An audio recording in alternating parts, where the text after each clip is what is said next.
Hello, नमस्कार मित्रमैत्रिणींनो. आज 20 जानेवारी 2023 या आनंदी कट्ट्यावर मी डॉक्टर शीतल डोलारे आपण सर्वांचं स्वागत करते. 2 आठवड्याच्या गॅपनंतर आपल्याला मी भेटते आहे. काही इतर कामामुळे व्यस्त होते, तरी सॉरी म्हणते आहे, व्हिडिओ करू नाही शकले. आपण मागच्या व्हिडिओमध्ये मनाचं स्वातंत्र्य आपण कसं घेणार आहोत, म्हणजे आपल्या मनाला आपण काही बंधनातून मुक्त कसे करणार आहोत हे आपण अभ्यासाला लागलेलो आहोत. म्हणजे त्याचा अभ्यास आपण आता करायला घेतलेला आहे. स्वातंत्र्य, आपल्या भावना, विचार, संवेदना जेव्हा कुठल्याही बंधनाशिवाय आपण अभिव्यक्त करतो त्याला स्वातंत्र्य असं म्हणतो आपण. म्हणजे दॅट इज इमोशनल फ्रीडम. तर इमोशनल फ्रीडम म्हणजेच भावनेचं जे स्वातंत्र्य आहे ते आपलं कसं बिघडतं, तर काही बंधनं आपल्या बाबतीत होतात. म्हणजे आपण काही बंधनांमध्ये अडकतो आणि मग आपण पारतंत्र्यात जातो. हे आपल्याला सर्वांना माहिती आहे. त्यातलं एक बंधन आपण मागच्या व्हिडिओमध्ये बघितलं आणि ते म्हणजे प्रभाव. कोणत्याही गोष्टीचा, कोणत्याही व्यक्तीचा प्रभावाखाली आपण आलो तर आपण त्या प्रभावापासून आलेले जे काय सगळे विकार आहेत, निगेटिव्ह इमोशन्स आहेत, नकारात्मक विचार आहेत, अनावश्यक आहेत, व्यर्थ आहे, त्याच्यामध्ये आपण अडकले जातो आणि त्यामुळे आपलं मन आपल्या ताब्यात राहत नाही आणि मग मनावरचा ताबा आपला सुटतो आणि मग आपल्याला काही इमोशनली विकार जडू शकतात किंवा विकारही आपल्यामध्ये येऊ शकतात. तरी आपण प्रभावमुक्त जीवन आता जगणार आहोत हे आता आपण ठरवलेलं आहे. आज आपण दुसरं बंधन जे आपल्याला आपल्या मनाचं स्वातंत्र्यापासून बाजूला करतात ते बंधन आज आपण बघणार आहोत. आणि ते बंधन म्हणजे लगाव. लगाव हा शब्द हिंदी आहे. म्हणजे एक भावनात्मक बंधन. लगे रहना म्हणजे लगाव, ज्याच्याशी आपण जोडले जातो, कनेक्शन आपलं होतं, अटॅच होतो, त्यालाच आपण अटॅचमेंट असं सुद्धा म्हणतो, म्हणजेच लगाव. भावनिक गुंतवणूक ज्याच्यामध्ये होते, व्यक्तींमध्ये असेल, वस्तूमध्ये असेल, काही घटनेशी सुद्धा भावनिक गुंतवणूक आपली असू शकते. तर अशी ही अटॅचमेंट म्हणजे त्यालाच आपण लगाव असं म्हणू शकतो. लगाव हा पॉझिटिव्हसुद्धा असू शकतो किंवा निगेटिव्हसुद्धा असू शकतो. म्हणजे लगावमधून आपल्याला पॉझिटिव्ह एनर्जीसुद्धा मिळते आणि निगेटिव्ह एनर्जीसुद्धा आपल्याला मिळू शकते.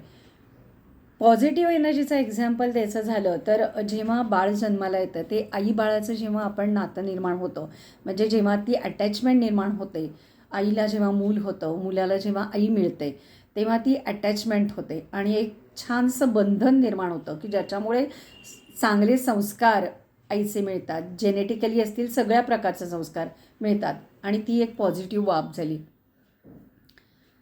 आणि अशा पद्धतीने त्या भावनेतून जे एकमेकांशी जोडले जातो त्यालाच आपण अटॅचमेंट किंवा लगाव असं म्हणतो.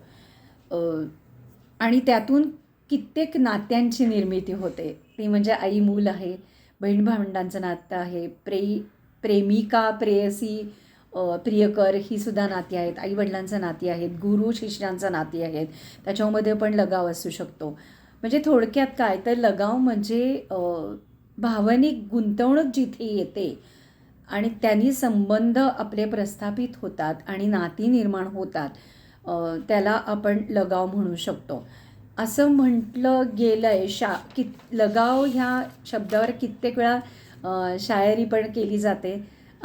असं म्हटलं जातं, म्हणजे शायर असं म्हणतो की लगावातून दुःखच होतं, लगावातून फार कमी वेळा सुख मिळतं आणि जरी मिळालं तरी ते सुख हे टेम्पररी असतं. आणि शायरांनी म्हणजे कवींनी कित्येक वेळा लगाव म्हणजे संबंध ते प्रेमाचे सुद्धा असतील किंवा प्रेमाच्या व्यतिरिक्त सुद्धा दुसरे संबंध असू शकतात, त्याच्यात लगाव असतो. अर्थात कधीकधी म्हणजे कोणाला असं वाटेल की लगाव म्हणजेच प्रेम का? तर लगाव म्हणजे प्रेम नाही. लगावमध्ये ॲफिनिटी, ॲफेक्शन, अट्रॅक्शन ह्या गोष्टी येऊ शकतात. पण प्रेम ही संकल्पनाच म्हणजे नॉट अ संकल्पना, सॉरी, प्रेम ही एक उत्कट भावना आहे. तो प्रेम हा एक दैवी गुण आहे. आणि लगावमध्ये काय होतं की आपल्याला ज्यातून आनंद मिळतो ना, त्या आनंदासाठी आपण तिथे अटॅच होतो. म्हणजे आईला मूल अटॅच होतं, ती पण एक अटॅचमेंट असते. तिथे प्रेम असेलच असं नाही असं म्हणते. का असं म्हणते हे खरं तर मी आता प्रेम या गोष्टीवर बोलत नाही आहोत आपण. पण कधीकधी आई आणि मूल यांच्यामध्ये प्रेमाचे संबंध नसतात. तो हा चर्चेचा विषय नाही, हा वेगळा विषय आहे. पण ती अटॅचमेंट नक्की असते, कारण त्या संबंधातून एक नातं निर्माण झालेलं असतं. ते पॉझिटिव्ह असेल किंवा निगेटिव्ह असेल, हा आपण आत्ता बोलणार नाही आहोत. पण तिथे ते लगाव म्हणजे तिथे ती अटॅचमेंट होते. आणि मग जेव्हा मैत्री होते काही कारणाने पुढे, तेव्हा त्या मैत्रीमध्ये सुद्धा लगाव होतो आणि संबंध प्रस्थापित होतात. आणि त्याच्यामध्ये तुम्हाला एक म्हणजे माणूस हा जो प्राणी आहे, जीव आहे, तो कशा ना कशा प्रकारे कोणाच्या ना कोणाच्या तरी आधार शोधत असतो. एक सुरक्षिततेसाठी तो आधार शोधत असतो. तो दगडात असेल, मैत्रीत असेल, देवात असेल, व्यक्तीत असेल, वस्तुरूपात असेल, तिथे त्याला सुरक्षिततेची भावना वाटते. आणि मग त्याच्यातून लगाव म्हणजे अटॅचमेंट व्हायला लागते. पण तिथे स्वार्थयुक्त भावना असते अटॅचमेंट ही. आणि प्रेम ही निस्वार्थी भावना आहे. प्रेम हा एक दैवी गुण आहे. म्हणून अटॅचमेंट म्हणजे लगाव आणि प्रेम ह्याच्यामध्ये खूप तफावत आहे, खूप बेसिक डिफरन्स आहे. कधीकधी ह्याच्यामध्ये विचारांची गल्लत आपण करतो की अटॅचमेंटला आपण प्रेम समजतो. म्हणजे आत्ताचं जे चालू आहे बाहेरच्या दुनियेमध्ये की एक मुलगा एक मुलगी, म्हणजे एका मुलाला एखादी मुलगी आवडली. आता आपण आधीचा जे बंधन बघितलं, प्रभाव एखाद्या मुलीवर किंवा मुलावर दुसऱ्या व्यक्तीचा म्हणजे दुसऱ्या व्यक्तीचाच असं म्हणू, भिन्नलिंगी असलेला त्याचा जर का प्रभाव पडला, कोणाला तिच्या दिसण्यावरचा प्रभाव असेल, कोणाला त्यांच्या कलेत एखादी कला असेल तर त्याचा प्रभाव पडला असेल, तर त्या प्रभावातून त्यांना ते अफेक्शन किंवा अट्रॅक्शन वाटतं. That is not a love. ते प्रेम असत नाही, ते अट्रॅक्शन असतं आणि ते टेम्पररी असतं, ते टिकत नाही. तिथे अस्थिर मन असतं, स्टेबल माइंड नसतं, मनाची चंचलता असते. आणि त्या अटॅचमेंटमधून मग अपेक्षा म्हणजे तिथे आसक्ती असते की ती एक भावना निर्माण होती की मला ह्या पॉझिटिव्हनेस पण येऊ शकतो की दुसऱ्या व्यक्तीकडनं अपेक्षा यायला लागते की माझ्यासाठी हिने काहीतरी केलं पाहिजे किंवा मला चांगलं म्हणलं पाहिजे, या अशा अनेक गोष्टींची अपेक्षा असू शकते. त्याचं आपण इथे काही चर्चा करणार नाही आहोत. पण अपेक्षा येते आणि अपेक्षा जर का पूर्ण नाही झाली त्या अपेक्षा भंगातून दुःख होतं. आणि मग दुःख झालं की अनेक विकार येतात, त्याच्या पाठीमागे निगेटिव्ह इमोशन्स म्हणजे नकारात्मक विचार येतात, नकारात्मक भावना येतात, नकारात्मक वृत्ती तयार होते आणि मग नकारात्मक संस्कार पण तयार होतात आणि मग ते आपल्या स्मृतीमध्ये जाऊन बसतात आणि त्याच्यातनं आपल्याला परत सायकोसोमॅटिक डिसऑर्डर्ससुद्धा होऊ शकतात. म्हणजे एक लगाव अटॅचमेंटमधून किती गोष्टी होऊ शकतात. पॉझिटिव्ह गोष्टी बघितल्या तर आपल्याला लगावमधून प्रेरणासुद्धा मिळू शकते. ही खूप चांगली गोष्ट आहे. काही काही व्यक्तींकडनं लगाव असेल म्हणजे तिथे लगाव असेल, अटॅचमेंट असेल आणि ती व्यक्ती खूप चांगली दैवी डिवाईन असेल, तर अशा व्यक्तींकडून आपलं ते स्थान हे प्रेरणास्थानसुद्धा असू शकतं. म्हणजे त्या व्यक्तींची व्हायब्रेशन्स पॉझिटिव्ह एनर्जी आपल्याला त्यांच्याकडून मिळते. हे खूप जमेची बाजू आहे. त्यामुळे काय लगाव अटॅचमेंट हा कायमच निगेटिव्ह आहे की निगेटिव्ह असतो असं समजायचं काहीच कारण नाही. पण आपण अटॅचमेंटमध्ये किती गुंततोय म्हणजे किती गुंतवणूक आहे त्याला सुद्धा म्हणजे ज्यांनी ह्याच्यावर खूप रिसर्च केलेला आहे त्या लोकांनी लगावाचे सुद्धा पर्सेंटेज दिलेले आहेत की लगावामध्ये अमुक एक पर्सेंटेज झालं तर त्या अटॅचमेंटला काय त्या अटॅचमेंटनी काय होतं असं ह्याच्यावर खूप जणांनी अभ्यास केला आहे. त्याच्यावर आपण आत्ता चर्चा करणार नाही आहोत. पण लगावानी आपल्या मनाचा ताबा मात्र इतर जणं घेऊ शकतात किंवा इतरांवर आपण डिपेंडंट होतो. म्हणजे काय तर आपला जो आत्मिक आनंद आहे, आत्म्याचा जो आनंद हा गुण आहे, प्रेम हा गुण आहे, शांती हा गुण आहे, ज्ञान हा गुण आहे, सुख हा गुण आहे, हे आपल्या आत्म्याचे गुण आहेत. ते गुण आपण विसरायला लागतो कारण या बंधनात आपण अडकतो.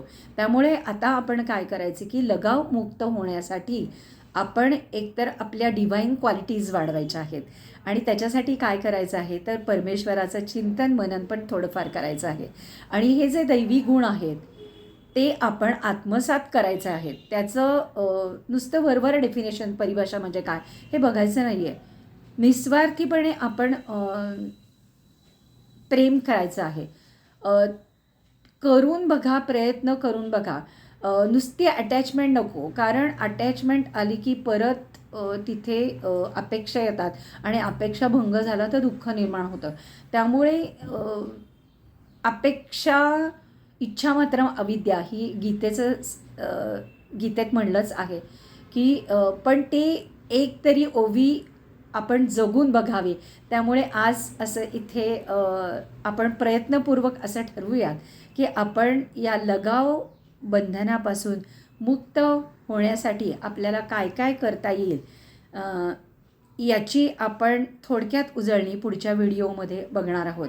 आज आपण थोडक्यात लगाव म्हणजे काय बघितलं आणि लगावामुळे पॉझिटिव्ह आणि निगेटिव्ह काय काय गोष्टी घडू शकतात हे थोडक्यात बघितलं. आपण ही याच्यावर विचारसागर मंथन करू शकता. पण लगाव मुक्त आपल्याला नक्कीच बनायचं आहे कारण आपल्याला शाश्वत आनंदापर्यंत आता पोचायचं आहे.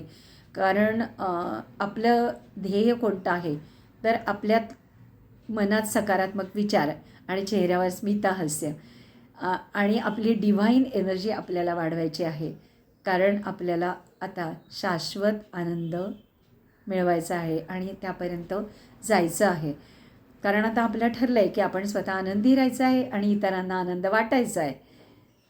त्यामुळे आजपासून लगावमुक्त होण्याचा आपण प्रयत्न करूयात. पुढच्या व्हिडिओमध्ये आपण लगावमुक्त होण्यासाठी काय काय उपाययोजना करणार आहोत हे आपण बघणार आहोत. So all the best. Have a nice day. Stay blessed, happy, healthy and wealthy. Thank you. धन्यवाद. आपल्याला जर का हा व्हिडिओ आवडला तर जरूर शेअर करा आणि या चॅनलला सबस्क्राईब करायला मात्र विसरू नका. थँक्यू. धन्यवाद.